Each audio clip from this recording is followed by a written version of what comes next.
So imagine a high-stakes murder investigation. Okay. The kind of intensely scrutinized case that just, dominates global headlines for weeks. Right. The ones everyone is obsessing over. Exactly. But in this scenario, the entire investigation doesn't hinge on, like, a microscopic drop of DNA. Right. Or a stray fingerprint on a door handle. Or even a shaky eyewitness account from across the street. Right. Instead, the prime suspect's alibi comes down to a device most people literally don't give a second thought to. And that is? The usage logs of a bedside CPAP machine. Wow. I mean, it sounds like science fiction, but that is the reality of modern investigations. It really is. Or, okay, picture this. Uh-huh. A highly classified, top-secret military base completely hidden from the world. Completely off the grid, no satellite imagery, no public records. Exactly. But suddenly it's completely exposed to foreign adversaries. And it didn't happen because of some, sophisticated nation-state cyber attack or a compromised firewall. Right. It happened simply because a few soldiers went for their morning jog while wearing their consumer fitness trackers. Yeah, that actually happened. It's crazy. Welcome to the era where every single device around us is an invisible witness. We really have crossed a threshold here. We've moved from an era where an investigator had to, actively hunt down physical evidence to an era where the environment itself is just passively, continuously recording the reality of our lives. And that profound shift is exactly what we are unpacking today. So welcome to our deep dive into the forensics of the cloud and the Internet of Anything. It's a huge topic. Massive. And if you are building a career in tech, business, or information systems, understanding these invisible witnesses is honestly how you position yourself for a massive competitive advantage. Oh, absolutely. Staying ahead of this specific technological curve isn't just an academic exercise anymore. It's a critical professional requirement. Exactly. So do yourself a favor, take a second right now to like, subscribe, and share this deep dive. You absolutely do not want to miss the insider practical knowledge we explore here. And be sure to check the description for access to some incredible additional resources to fuel your continuous learning, too. Yes, definitely check the description. So, last week, we mapped out how data moves across the wire when we explored Chapter 10, Network Forensics. We looked at the transit. Right, the movement of the data. Exactly. Today, we're moving into Chapter 11, Cloud Forensics and the Internet of Anything.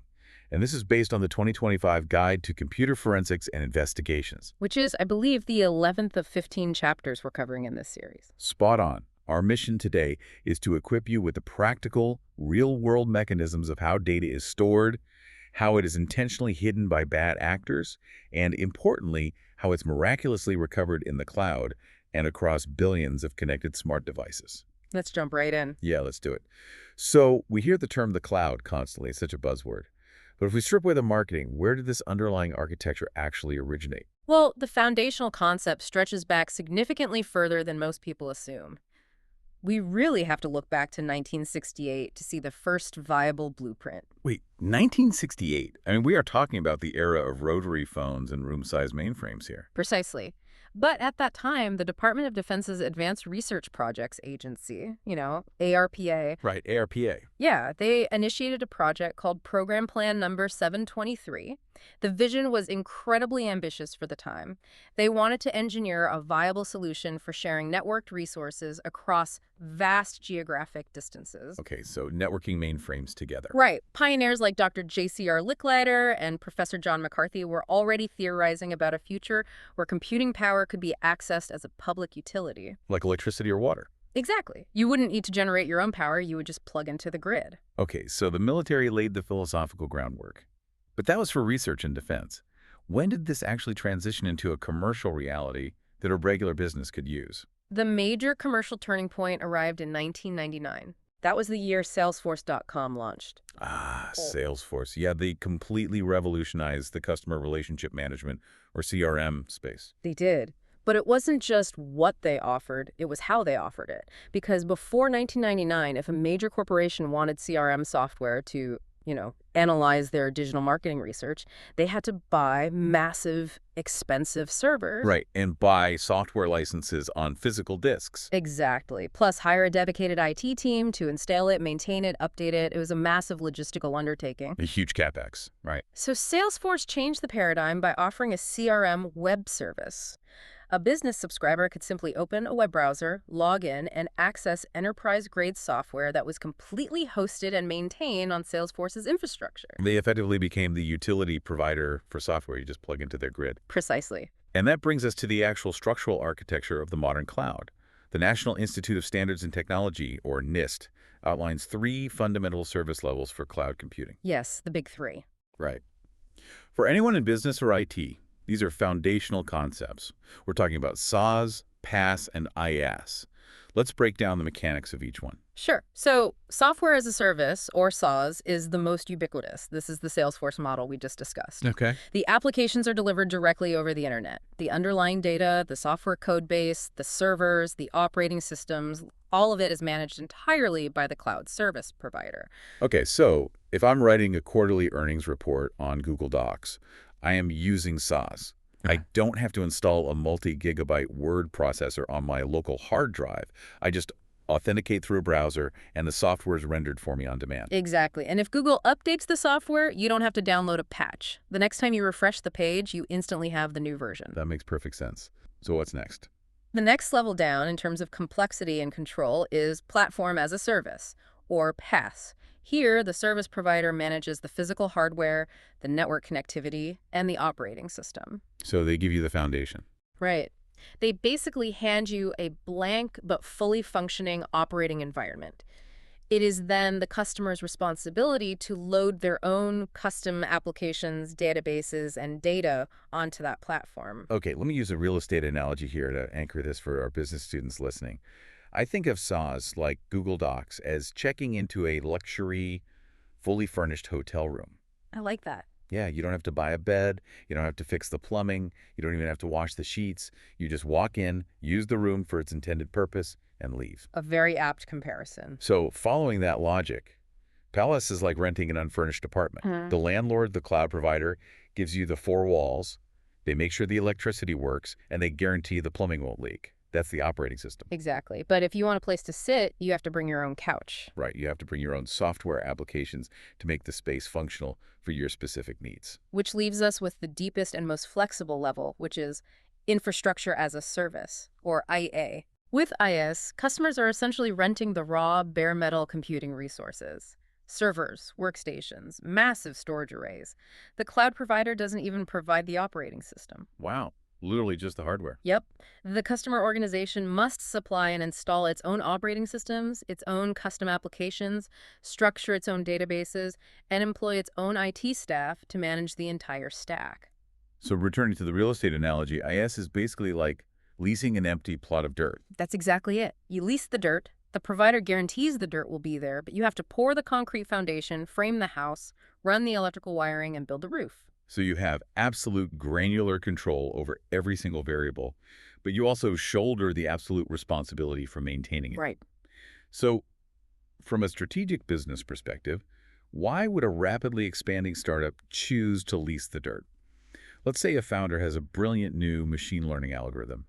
Why choose IaaS through Amazon Web Services instead of just buying a rack of physical servers and sticking them in a closet down the hall? Well, it primarily comes down to the financial mechanics of capital allocation, coupled with agility. Okay, explain that. If that founder decides to build a physical server room, she is looking at an enormous capital expenditure, or CapEx. Right. Hardware is expensive. She has to buy the hardware, install industrial HVAC systems to keep it cool, secure the room, and hire staff.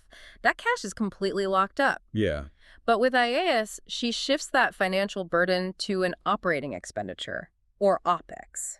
She only pays a monthly bill for the exact amount of computing power she consumes. It's basically the difference between buying a fleet of delivery trucks versus just paying for postage when you actually send a package. Exactly. And the agility aspect is huge, too. How so? Well, if her algorithm goes viral and user traffic spikes by 1,000% overnight, a physical server room would crash.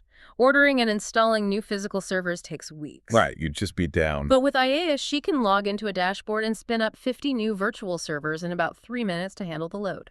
That instantaneous scalability is literally why the modern internet functions as smoothly as it does. Yes. And the major cloud service providers, AWS, Microsoft Azure, Google Cloud Storage, DigitalOcean, Rackspace, they all offer these tiered services, but they also offer distinct deployment methods. Right, because the architecture isn't just one size fits all. We have public, private, community, and hybrid deployments. Exactly. So a public cloud is the standard model accessible to anyone on the open internet. Think of your standard webmail provider. Like Gmail. Yep. A private cloud, however, is a proprietary architecture dedicated strictly to a single organization. It's cordoned off and accessed only by authenticated personnel. So that's often used by, like, financial institutions holding highly sensitive client data. Yes, precisely. And a community cloud. That is a specialized infrastructure shared for a specific purpose among a specific group of organizations that have, common concerns like compliance requirements or shared research goals. Okay, so iHybrid Cloud must be the pragmatic mix of these. It is. Let's say a local community health clinic affiliates with a massive regional hospital network. They would probably deploy a hybrid architecture. Exactly right. So the local clinic keeps its highly sensitive internal employee payroll and human resources files on a strictly private cloud. But they utilize a community cloud architecture to seamlessly and securely share patient x-rays and electronic medical records with the specialists at the larger hospital group. That's a perfect example. The hybrid model allows organizations to hyper-compartmentalize their risk while still maintaining operational interoperability. But here's where the forensic reality comes crashing into the convenience. Because the cloud is, at its core, simply someone else's computer. Right. Relying on these massive third-party vendors creates an absolute legal and structural labyrinth when a crime occurs or a data breach is detected. It's a huge headache for investigators. I mean, if a company's data is stolen, an investigator cannot just drive to an Amazon data center in Virginia, flash a badge, and walk out with a hard drive. No, the physical extraction of a server from a massive data center is almost never an option. And this introduces us to the complex legal labyrinth of cloud forensics. Okay, let's get into the legal side. Before an investigator even looks at a line of code, they have to look at the paperwork.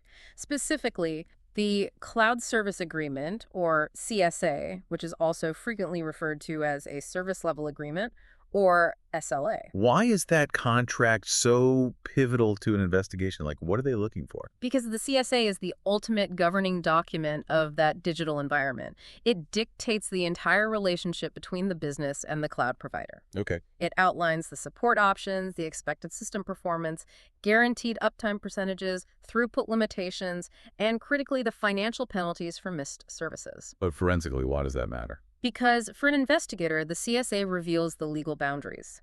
It explicitly states what security measures are actively managed by the provider versus the customer, and it dictates who technically holds the authorization to access the stored data. Ah, okay. But the contract is just the external agreement. I know investigators also have to subpoena and heavily scrutinize the cloud service provider's internal policies, standards, and guidelines. What exactly are they hunting for in those internal documents? They are looking for the forensic roadmap. A CSP's policies dictate their internal corporate rules, the personnel responsibilities, the management structure, and the exact chain of delegation authority. So who is allowed to do what? Right. And the standards outline the specific technical obligations the staff must adhere to regarding physical and digital security. The guidelines describe the day-to-day best practices. I see. So if an investigator doesn't read the provider's internal backup policy, they might not realize that a deleted file is actually preserved on a shadow server for 30 days. Exactly. The internal documents tell you how the data is handled, backed up, and purged. If you don't know their workflow, you are basically searching in the dark. You have to understand the architecture of the house before you can search it. That's a great way to put it. Okay, let's talk about the legal mechanisms required to actually compel a cloud provider to hand over that data. The Electronic Communications Privacy Act, the ECPA, establishes incredibly strict legal boundaries here. Yes, very strict. If we are talking about a criminal investigation, law enforcement absolutely must obtain a search warrant. And that isn't a simple request. No, not at all. Obtaining a search warrant requires a formalized showing of probable cause. You need a reasonable belief that a specific crime has been committed. Right.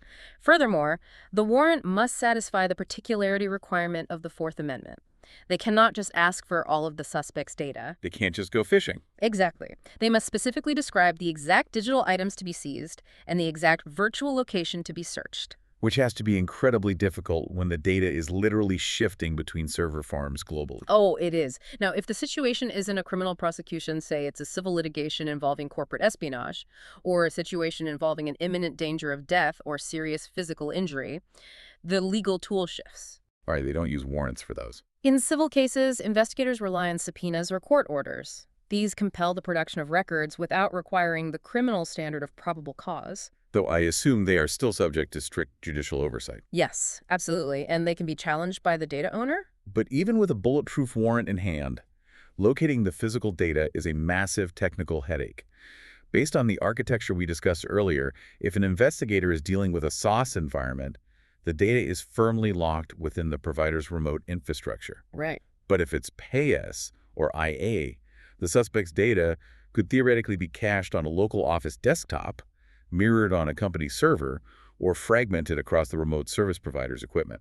And that physical fragmentation leads us directly into one of the most paralyzing challenges in cloud forensics, which is multi-tenancy. Multi-tenancy. Yeah. Codins. Cohabitating data. Walk us through the mechanics of this architecture. Sure. So multi-tenancy is a software and hardware architecture where multiple, completely unrelated organizations, the tenants share the exact same underlying applications and the exact same physical storage space on a server. Okay, so how do we visualize this? Imagine a massive warehouse. Instead of every business having their own secure, locked storage unit inside the warehouse, everyone's individual items are just mixed together in one giant pile in the center of the room. Oh, wow. Yeah, with only tiny digital tags attached to them to indicate ownership. Okay, I have to push back on the logistics of this from an investigative standpoint, because that sounds insane. Let's say law enforcement is conducting a massive fraud investigation into Company A. The judge signs a rock-solid search warrant authorizing the seizure of all of Company A's financial databases from their cloud provider. How do investigators physically extract Company A's data from a multi-tenant server without accidentally pulling down, analyzing, or entirely violating the privacy and confidentiality agreements of Company B, Company C, and Company D, whose data is literally interleaved on the exact same magnetic platters of that hard drive? Well, that is the exact jurisdictional and technical nightmare that keeps forensic examiners awake at night. Seriously?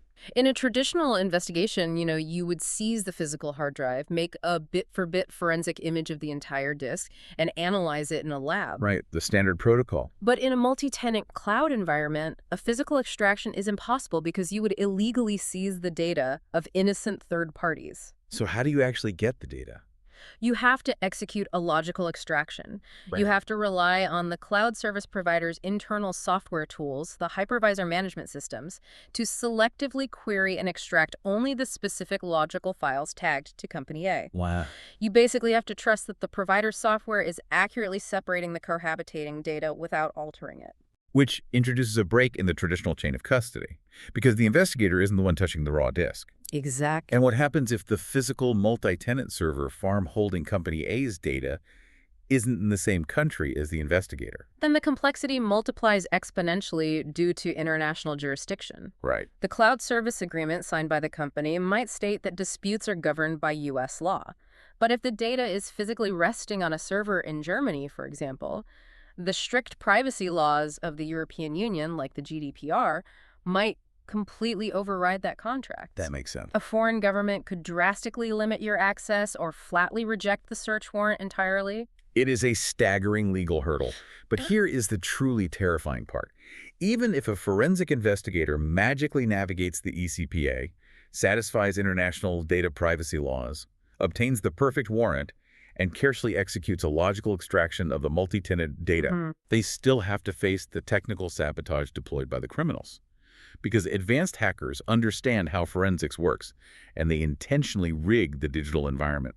Which brings us to the dark art of anti-forensics. Anti-forensics. These are deliberate, calculated tactics used to manipulate, obfuscate, or outright destroy electronically stored information, or ESI, before it can ever be used as evidence. Exactly. If a sophisticated threat actor infiltrates a cloud server, what are the primary anti-forensics methods they deploy to blind an investigator? Well, a skilled attacker has a wide arsenal.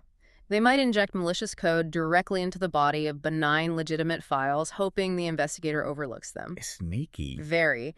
They frequently utilize data-hiding utilities that append malware to the slack space of existing files, camouflaging the malicious payload. Okay. They might deploy nested encryption, obfuscating malware programs that are only activated by other deeply hidden malware. Wow. Russian nesting dolls of malware. Exactly. But perhaps the most insidious and frustrating tactic is the intentional manipulation of file metadata, specifically targeting MA times. Okay, let's unpack MA times. ME stands for Modified, Last Access, and Create Dates and Times. Every file on a computer has these digital stamps. Yes, they do. It records exactly when the file was born, the last millisecond a user opened it, and the exact time its contents were changed. Correct. And these timestamps are the foundational building blocks of a forensic timeline. An investigator uses MAC times to reconstruct the chronological sequence of a cyber attack. But hackers utilize specialized tools, often called time stompers, right? Right. To intentionally alter this metadata. Yes, they will inject a malicious script onto a server today, but manipulate the MA times to make the file look like it was created 5 years ago. Or they will set the last access date to a time when the suspect had an ironclad fiscal alibi. They are essentially forging the digital logbooks. So let me ask the obvious question. If a hacker successfully timestamps the MA times and heavily obfuscates their malware, isn't the investigative trail just completely cold? It seems like it would be. If the computer's own internal clock is lying to you, how does an investigator know what data to actually trust?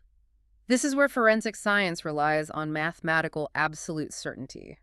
The ultimate countermeasure to timestamp manipulation is the calculation of hash values. A hash value. Let's explain the mechanics of a hash for our listeners. A hashing algorithm like MD5 or SHA-256 reads the underlying binary data of a file, the ones and zeros, and processes it through a complex mathematical formula to output a fixed-length string of characters. Okay. This is the file's unique digital fingerprint. If you change even a single pixel in a photograph, or a single comma in a text document, the resulting hash value changes completely. So it literally doesn't matter what the forged MA's times claim. Exactly. If an investigator has a known, clean, unaltered version of an operating system file, they calculate its hash. They then calculate the hash of that same file on the compromised cloud server. If the hashes do not match perfectly, the investigator knows with mathematical certainty that the file's underlying code has been altered, regardless of what the forged creation date says. It's like ignoring the fake ID a suspect hands you and running their DNA instead. The math just doesn't lie. That's a perfect analogy. Now, let's pivot to another massive technical roadblock in cloud forensics, which is encryption. Historically, we thought of encryption as a binary state. A hard drive was either encrypted or it wasn't. Right. But in a modern cloud architecture, data exists in 3 distinct states, and the encryption applies differently to each one. And a competent forensics examiner must account for all 3 states. First, there is data at rest. This is the static data physically written to the magnetic platters or solid-state chips of the server's hard drive. Makes sense. Second, there is data in motion. This is the data actively being transmitted across the network cables, moving from the user's laptop up to the cloud provider. And both of those are fairly well understood. I mean, we use disk encryption for data at rest and secure TLS tunnels for data in motion. But what is the third state? A third state is data in use. This is the data that has been loaded into the server's random access memory, the RAM, and is currently being actively processed by the CPU. And this brings up a crucial technical evolution. Why is the encryption of data in use suddenly becoming the absolute most critical frontier in modern cybersecurity? Because threat actors identified the bottleneck. Organizations have become highly proficient at locking down their hard drives with AES encryption, and they secure their network transmissions effectively. Right.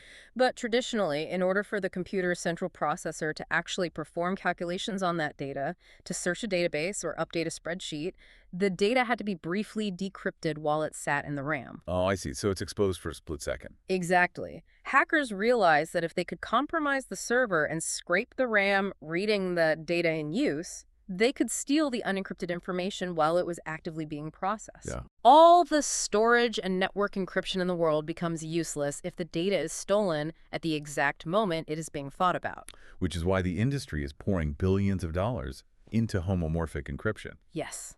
Homomorphic encryption is a staggering mathematical breakthrough. I know it relies on something called an ideal lattice.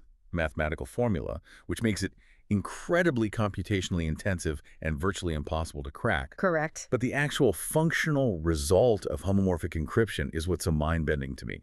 It essentially allows the cloud server's processor to perform complex calculations on the encrypted data without ever actually decrypting it. That is exactly right.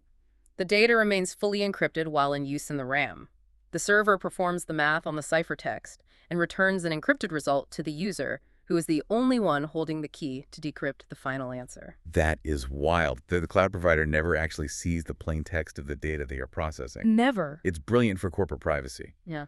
But I have to imagine that for a forensic investigator, homomorphic encryption is an absolute nightmare. Oh, it is. If you execute a warrant on a server utilizing this, and the data owner refuses to cooperate, you can't just scrape the RAM to find the plaintext evidence. It creates a massive, sometimes insurmountable roadblock.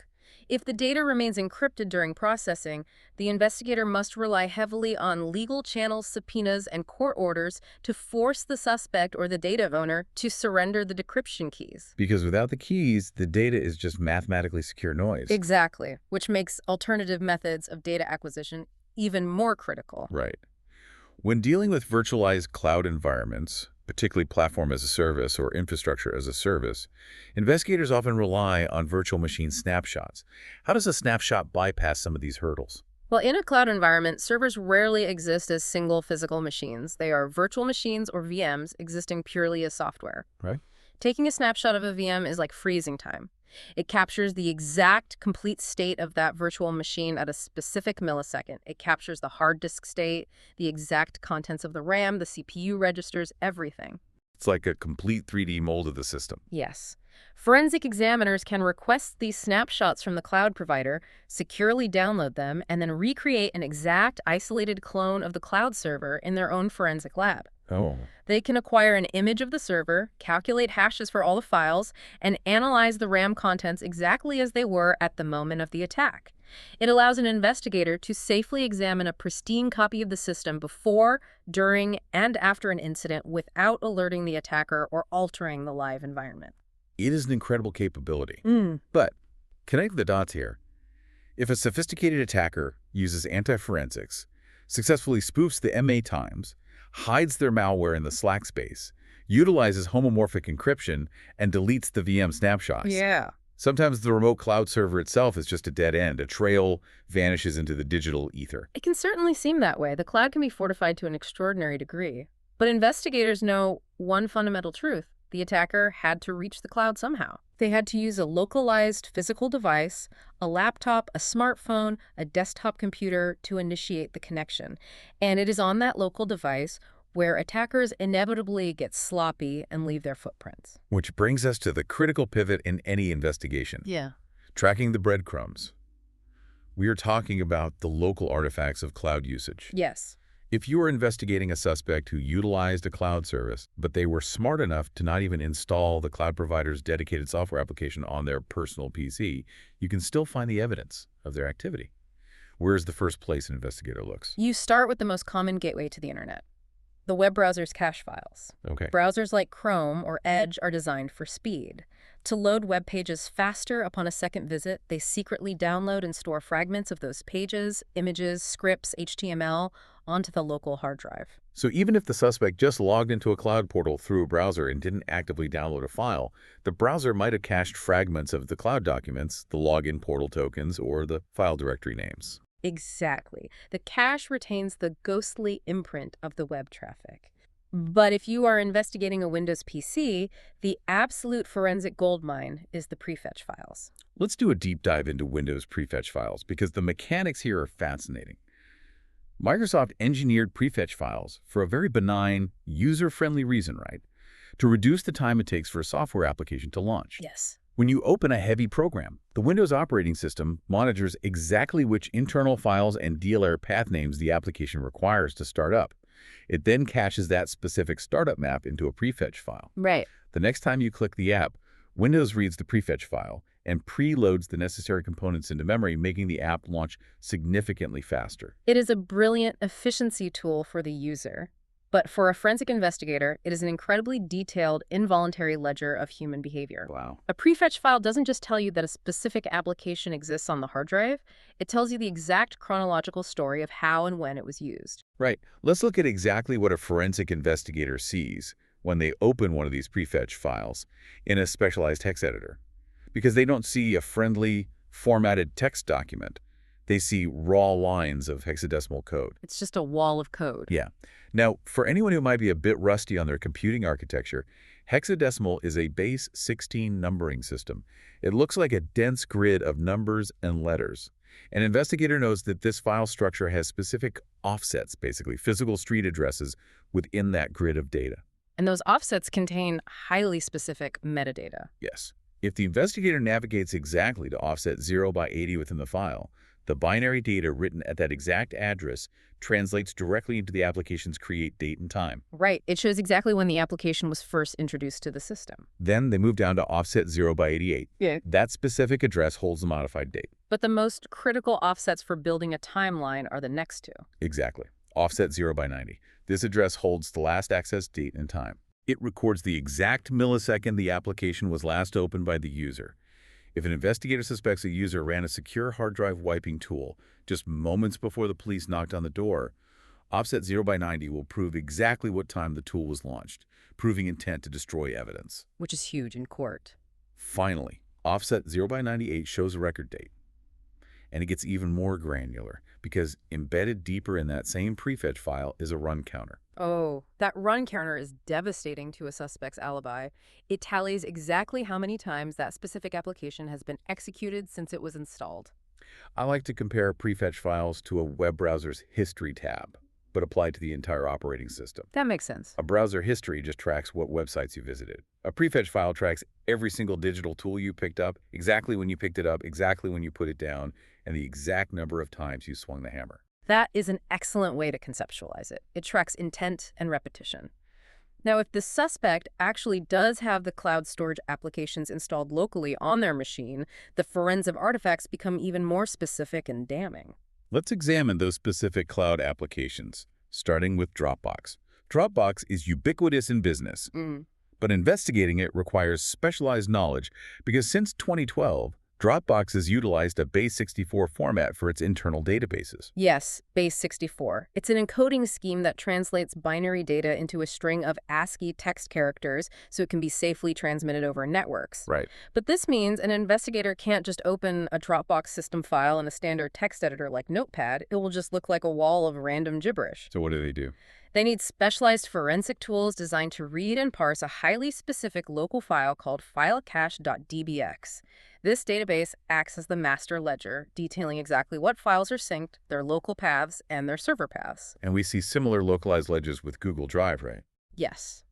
If Google Drive is installed on a Windows machine, the investigator navigates to the Program Files directory and the user's hidden app data folder. They are looking for three crucial specific files. Okay, what's the first one? First is syncconfig.db. This is an ACLIAT database containing the local synchronization root path. Meaning it tells the investigator exactly which local folder on the hard drive was actively mapped in mirroring data to the remote cloud. Correct. The second crucial file is snapshot.db. This is a massive forensic asset. What's in it? It contains granular information about every single file accessed. It records the URL path names, the modified and created dates formatted as UNIX timestamps, and critically, it logs the file's MD5 hash value. Wow. So even if the suspect deletes the illegal file from their local drive and empties the recycle bin, snapshot.db still retains the hash value, proving the file existed on that machine. Yes. It acts as a running memory of the data. And the third file is sync-log.log, which provides a detailed transaction-by-transaction narrative of what the user did when they uploaded, downloaded, or renamed files in the cloud. Microsoft's OneDrive operates on very similar principles, right? Right. Storing extensive log files and synchronized file data directly under the user's hidden account path. Very similar, yes. Okay, let's bring all of these abstract concepts to life with a real-world investigative scenario that truly highlights why analyzing these local artifacts is so critical. Imagine an employee at a large firm. Let's call him Moses. Okay, Moses. Moses's workstation is suddenly seized by law enforcement because he has been accused of trafficking illegal, highly illicit images. The images were discovered firmly sitting inside his corporate cloud storage account. This is a career-ending, life-destroying accusation. And on the surface, the evidence looks insurmountable. The illegal files are objectively resting in a cloud folder registered to his name, tied to his credentials. Right, a lazy investigator might just look at the cloud, verify the files exist, verify Moses owns the account, and close the case. But Moses is frantic. He swears he has absolutely no idea how those images got into his folder. He claims he's being framed. This is where a rigorous digital forensic examiner must look deeper, moving beyond the mere presence of the files and interrogating the metadata. The examiner starts by requesting the cloud service provider's web-connected login records for Moses' account. They need to see the access logs. Simultaneously, they analyze the MA times, specifically the creation dates of the illicit images sitting in the cloud. And when they cross-reference those two datasets, a completely different narrative emerges. Exactly. The investigator discovers that the exact timestamps of when the illicit images were uploaded to the cloud align perfectly with a specific login session. But when they look at the IP address associated with that specific login, they find it originated from a completely different physical device, operating on a network located on the other side of the country. The timestamps and the network access logs mathematically prove that Moses' computer did not upload those files. The localized artifacts prove that Moses' password was breached by an external threat actor, who then used his account as a hidden repository. Finding that digital breadcrumb, that correlation between the cloud MAC times and the external IP address, doesn't just solve the case. It saves an innocent person's career, reputation, and freedom. It perfectly illustrates why a forensic examiner can never, ever rely on a single data point in isolation. The cloud data must always be correlated with the local artifacts and the network logs to reveal the true context of the event. But just as we master the forensics of laptops and cloud servers, the technological landscape shifts dramatically beneath our feet. It always does. Prefetch files, browser caches, Google Drive SQL databases. These concepts all apply to traditional computing endpoints. But the modern network extends so far beyond the traditional PC. The cloud has rapidly become the central nervous system for billions of everyday, non-traditional items. Yes, it has. Which brings us to the exponential explosion of the connected world, from things to anything. We are talking about the evolution of the Internet of Things, or IoT. Interestingly, that specific phrase wasn't coined in a top-secret government lab. Oh, really? Where's it from? It was originally coined during a corporate supply chain presentation at Procter & Gamble. Huh. Yeah, it was initially used to describe a very simple concept: a network of physical devices connected to the internet via tiny embedded sensors and software, allowing them to send and receive telemetry data. But as our sources note, we have rapidly moved past the simple Internet of Things. Whoa. We have entered the era of IoA, the Internet of Anything. Right. This represents an exponential, almost incomprehensible growth in connectivity. It encompasses all physical things, certainly, but it also integrates virtual and intangible components. We are talking about software models, autonomous AI agents, and complex virtual reality environments, all continuously connected and communicating via various network protocols. And to fully grasp the scale, Cisco Systems pushed the definition even further with the concept of IoE, the Internet of Everything. The Internet of Everything. Yes. This framework represents a massive, planetary-scale, interconnected, intelligent network. It completely shatters the idea that computing is just about devices. The IoE considers the continuous real-time connections between people-to-people, machine-to-people, and crucially, autonomous machine-to-machine communication. This massive web of communication is supported by an array of underlying connectivity technologies. RFID, which utilizes radio frequency waves, was an early pioneer. It was originally used just for simple logistical tasks like organizations scanning pallets to track inventory. Right. But today, the landscape is incredibly diverse. If we look at the breakdown of how these billions of devices actually transmit their data, the statistics show that Wi-Fi leads the pack at 31%, Bluetooth connectivity is right behind it at 27%, and direct cellular connections make up 20%. What is truly fascinating for an investigator is the qualitative shift in how this network operates. So. We have transitioned away from simple passive data collection, where an RFID tag just passively broadcasts, "I'm located in warehouse aisle 4."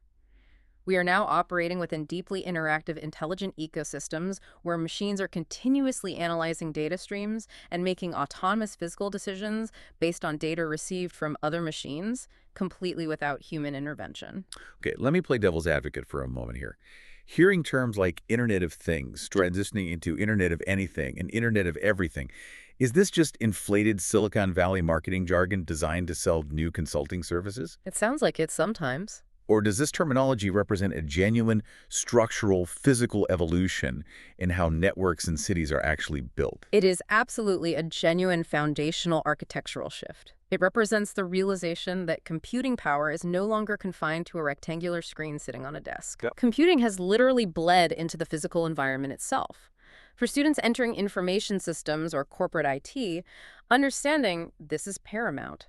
The future business infrastructure you will be tasked with securing and managing relies almost entirely on automated machine-to-machine communication. And to organize this massive paradigm shift, the industry breaks this interconnected world down into 5 distinct, massive sectors. Let's walk through these 5 categories of the Internet of Anything, because this categorizes the exact scope of what a modern digital forensic investigator must be prepared to analyze. Okay, so the first category is the Consumer Internet of Things, or CIoT. This is the sector most people are intimately familiar with. It encompasses personal, daily use. Like smart homes. Yes. The focus here is on where and how people live, what they wear, and how they drive. We are talking about smart home appliances, internet-connected thermostats, garage door openers that sync with your phone, biometric health and fitness wearables, and always listening virtual assistants like Alexa or Siri. That's the personal scale. But then you scale that technology up to the commercial Internet of Things. Exactly. This sector focuses on enterprise environments, large corporate office buildings, sprawling healthcare facilities, and modern hotels. Think about the mechanics of a smart office building. An employee, let's call him Hudson, walks up to the glass doors and scans his RFID badge. Okay. The building's central system instantly verifies his identity, unlocks the door, automatically turns on the lights in his specific office on the 4th floor, and adjusts the HVAC temperature in his room based on his historical preferences and current occupancy sensors. The building itself is reacting to the data. Exactly. Or consider Amazon Key for Business, an infrastructure deployment that gives delivery drivers a highly specific, time-limited digital token to unlock the electronic gates of a residential community without ever needing to ring a buzzer or interact with a human guard. Right. And in healthcare, it's hospitals utilizing IoT sensors to continuously monitor the real-time vitals of hundreds of patients, wirelessly streaming that massive data load to a centralized nursing station dashboard. Which brings us to the third category, where the stakes become significantly higher. The Industrial Internet of Things, or IIoT. Yes. This sector covers the heavy, critical infrastructure of our economy. Large-scale agriculture, energy production, manufacturing plants, and global supply chain logistics. Okay. A foundational component of IIoT is operational technology, or OT. While information technology, IT, manages data, operational technology actively manages physical devices and machinery. A classic critical example of this is SCADA, supervisory control, and data acquisition systems. Let's expand on SCADA, because understanding the bridge between digital code and physical reality is vital here. Yeah. Imagine an engineer named Caleb, who works at a municipal water treatment plant. Okay. Caleb relies on a SCADA system. It is a complex, automated control architecture designed to monitor massive, dangerous industrial processes like the chemical mixture and flow rate of the city's water supply. The SCADA system utilizes an HMI, a human-machine interface. This is the visual dashboard that allows engineers like Caleb to monitor the physical sensors on the water valves and interact with the system to make critical updates. And historically, those SCADA systems were isolated. Air-gapped. Exactly. But now, they are being connected to the internet, creating massive forensic implications if they are breached. Huge implications. The fourth category expands this control even wider. The Infrastructure Internet of Things. This moves beyond individual business plants to the management of entire smart cities and vast rural environments.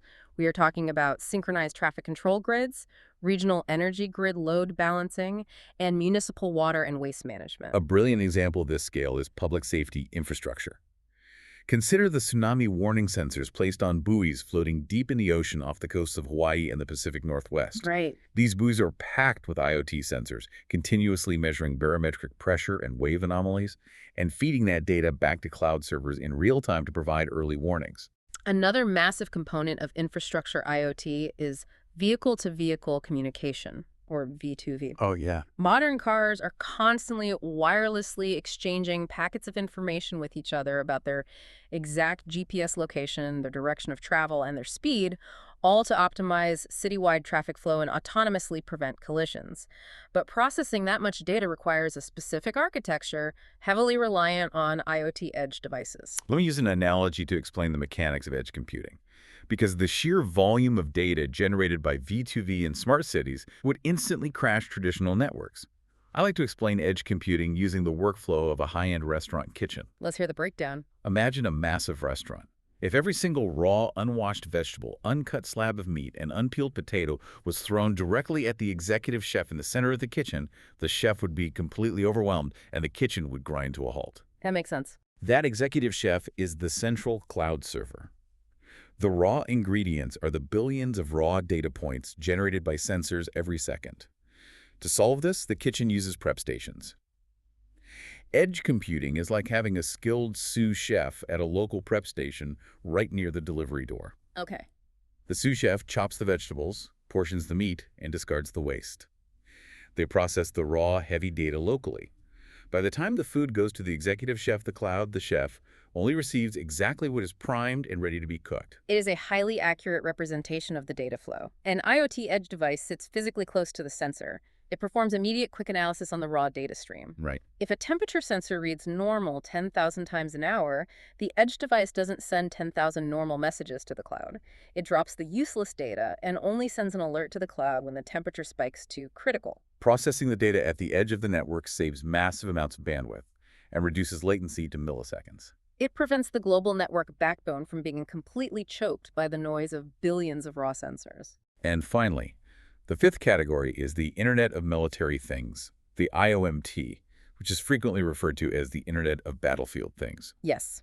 This encompasses autonomous military drones, synchronized body cameras on infantry, and the complex maritime acoustic tracking networks monitoring the movements of ships and submarines across the globe. Now, if we step back and analyze this interconnected web, we must confront the staggering vulnerability it introduces.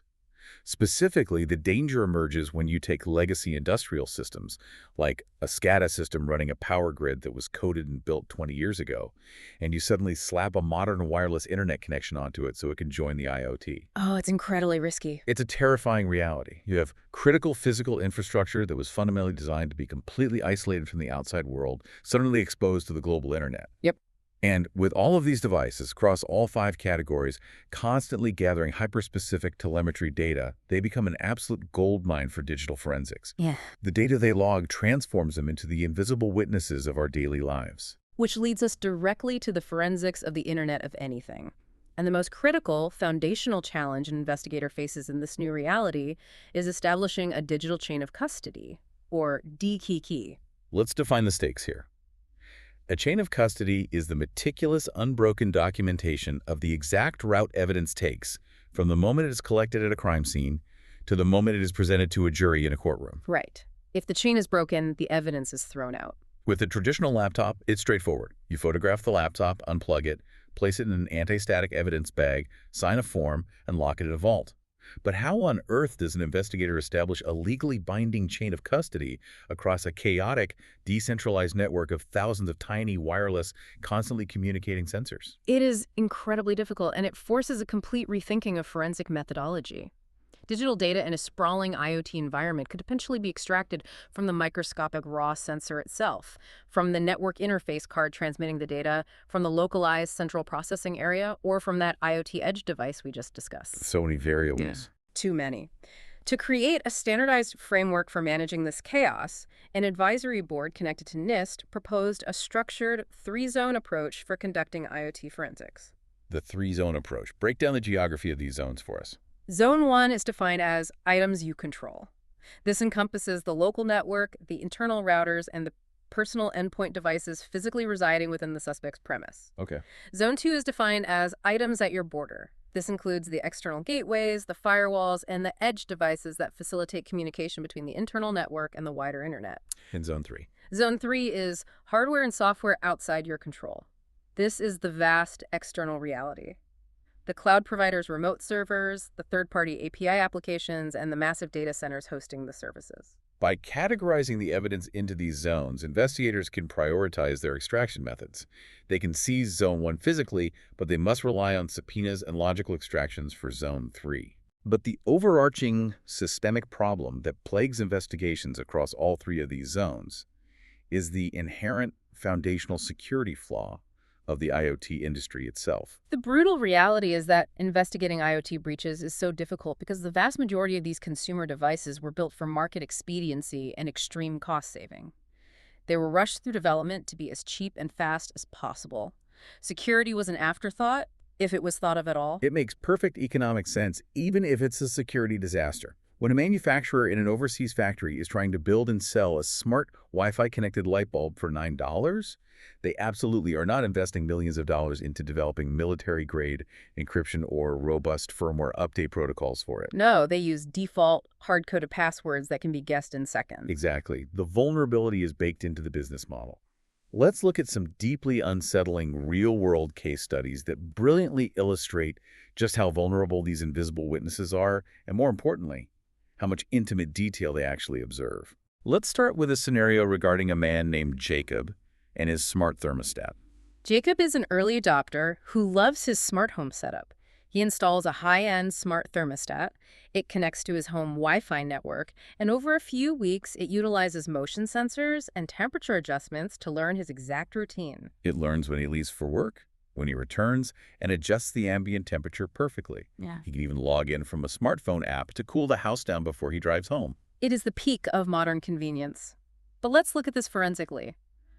Why must a user like Jacob implement a long, complex, unique password and enable two-factor authentication on a device that just controls the air conditioning? Most people assume the risk is negligible. They think, who cares if a hacker breaches my thermostat? What are they going to do? Make my living room slightly chilly? But that is a profound failure of imagination. If a sophisticated threat actor breaches Jacob's home network and compromises the thermostat, the threat isn't the temperature. Sure, they could maliciously turn the heat up to 100 degrees while he's on vacation and damage the drywall. But a far more nefarious application is data theft. Oh, wow. The hacker can quietly download the thermostat's internal home and away learning patterns. Because the device has been meticulously documenting his physical presence. Exactly. The thermostat's logs contain an exact, minute-by-minute behavioral schedule of exactly when the house is empty and exactly when Jacob returns. The hacker can sell that data to a local organized crime ring who now possess a perfect risk-free schedule of exactly when to physically burglarize the residence without ever running the risk of encountering Jacob. The convenience of the thermostat becomes the exact instrument that testifies against your physical safety. It's a localized threat. But let's scale the danger up to a global geopolitical level. Let's examine the case of the military Fitbit ban. Okay, this one is fascinating. Imagine a soldier, let's call him Jai, who is deployed on a highly secure, classified base. Jai is part of a platoon that uses consumer fitness trackers, like Fitbits or Garmin's, to track their cardiovascular health during their morning runs. It seems like a completely harmless, localized activity. Right. But suddenly, the military hierarchy issues a severe global ban on all personnel wearing these devices on any base worldwide. Why the sudden panic? The panic was caused by the invisible architecture of the Internet of Anything. The private consumer company that aggregates and manages the cloud data for millions of these fitness trackers decided to release a global heat map. Oh, yeah. It was intended to be a fun, engaging data visualization for their users, publicly showing the glowing density of jogger routes in cities all over the world. I remember when this story broke. The map looked like glowing veins of light across the continents. It did. But when open-source military analysts and foreign intelligence agencies looked at that publicly available map, they noticed something alarming. They saw dense, glowing traces of joggers running in highly structured, repetitive loops in the middle of supposedly empty, barren deserts in the Middle East or deep within remote, uninhabited forests.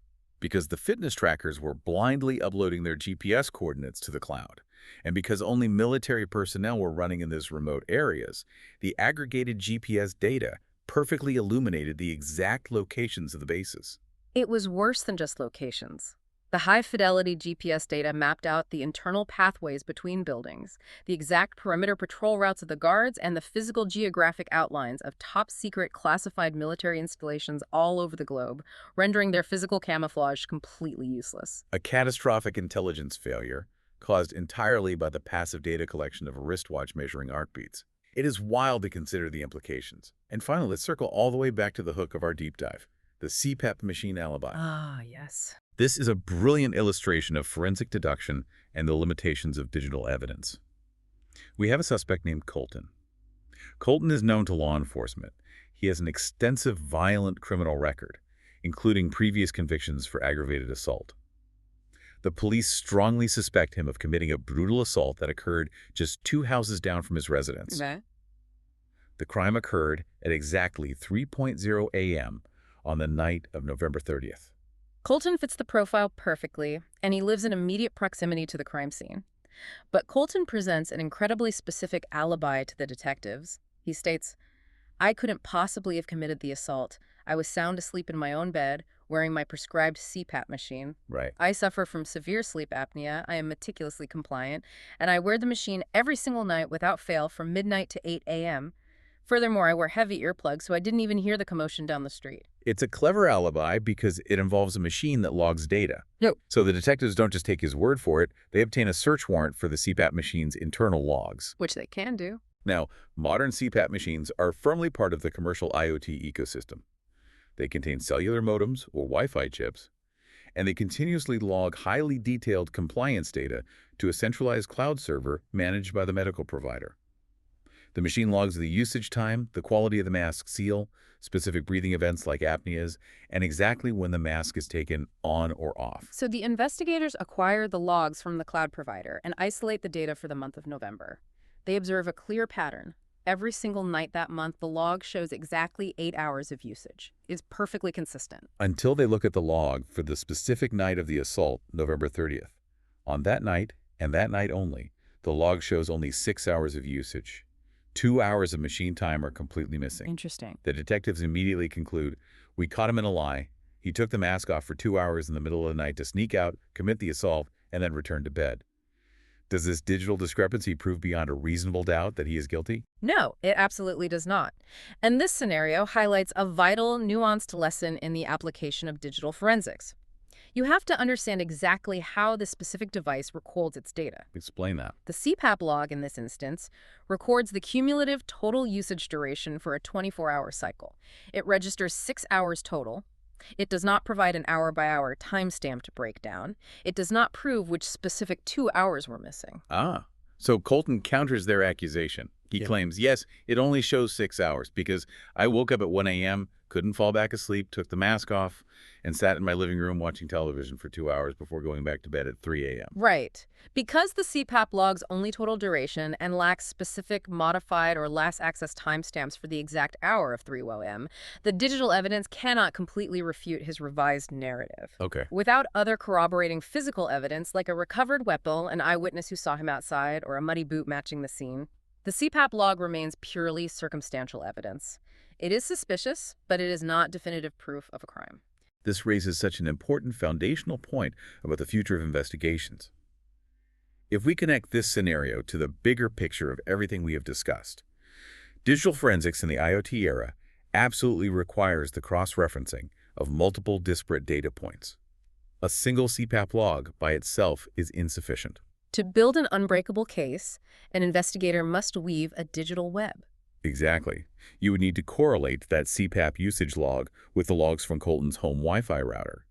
Did his smartphone suddenly disconnect from the home Wi-Fi at 2:55 a.m., suggesting he left the perimeter of the house? Yes. You would subpoena the records from his municipal smart meter to see if the localized power consumption in his living room actually spiked when he claimed to be up watching television. All right. You would query the V2V telemetry data on his parked car to see if the doors were opened or the internal sensors detected motion. You have to weave the testimonies of all these invisible witnesses together to trap the suspect in a mathematical lie. That is the defining requirement of modern digital forensics. You can no longer look at a single device in a vacuum. You must interrogate the entire digital ecosystem surrounding the event. But stepping back from the mechanics of the investigation, this omnipresent surveillance raises a massive, unavoidable ethical and legal pushback. As professionals building and managing these networks, we have to ask ourselves, are we genuinely comfortable living in a society where our hot water heater, our biometric wristwatch, and our medical breathing machines can be routinely subpoenaed to testify against us in a court of law? That is a tough question. Are we comfortable with a reality where every single device we purchase to make our lives easier is simultaneously functioning as a potential informant for the state? It is arguably the defining privacy question of our generation. The rapid deployment of the technology has vastly outpaced the slow, deliberative process of legislation. As we saw earlier with multi-tenancy and international cloud servers, our legal frameworks haven't even caught up to where the data physically lives or who technically owns it, let alone how it should be protected. Yeah, that's so true. Consumers continuously trade their fundamental privacy for minor conveniences every single time they install a new smart device. Almost always without fully comprehending the massive, indelible forensic footprint they are leaving behind. It is a profound trade-off. Yeah. Okay, let's recap the massive ground we've covered in today's deep dive. We established that digital forensics is no longer confined to the simple act of removing a physical hard drive from a laptop and sealing it in a plastic evidence bag. Far from it. It has evolved into an incredibly complex, multi-jurisdictional puzzle. We explored how it involves analyzing the dense legal contracts of cloud service agreements to navigate the jurisdictional nightmares of multi-tenancy. We broke down how investigators bypass advanced anti-forensics like time stomping and homomorphic encryption by digging into highly localized PC artifacts like the precise hexadecimal offsets within Windows Prefetch files and the hidden squally databases of Google Drive to mathematically prove if a cloud account was compromised. And we explored how the explosion of the Internet of Anything has deployed billions of connected, vulnerable IoT sensors that act as invisible witnesses to every physical move we make. The technological complexity of the environment is staggering, and it is accelerating. But the foundational underlying principles of the investigation remain absolute. You still must establish a rigorous digital chain of custody. You still must calculate cryptographic hash values to prove integrity. And you must always meticulously verify the context of your logs. And tying it all back to the hook that started our journey today. Whether it is the cumulative usage logs of Colton's CPAP machine holding the fragile key to an alibi, or an infantryman's fitness tracker accidentally mapping out the perimeter of a classified military base for the entire world to see, the digital clues are always there. Yes, they are. They are continuously generated. A skilled forensic investigator just needs to know the architecture well enough to know which virtual machine, which specific prefetch file offset, or which compromised smart thermostat to look in. The fundamental truth of the digital age is that data never truly disappears. It simply changes states and relocates. Exactly. Thank you to everyone for joining us on this incredibly extensive deep dive. Right. As a reminder, if you found immense value in unpacking these mechanisms, and if you are actively building a career in information systems, business, or IT, you absolutely should please take a moment to like, subscribe, and share. And check the description below for links to those additional resources we mentioned to help you continue mastering these concepts. And I strongly encourage you to review the channel for our other videos, playlists, and technical breakdowns. Continuous, relentless education is the only viable way to stay ahead of the technology curve in this industry. In this field, the landscape changes daily. It truly is a lifelong learning process. Next week, we are moving our focus to Chapter 12, Mobile Device Forensics. We are going to execute a deep dive specifically into the complex architecture of the supercomputers you carry in your pockets every day. That's going to be a good one. But before we go, I want to leave you with a final, lingering thought to mull over.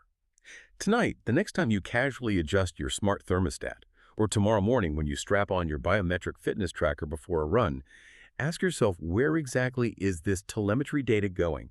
Who physically owns the servers it rests on, and who else might be quietly analyzing it? That's a wrap on this episode of Digital Forensics. Until next time, analyze the copy, preserve the original.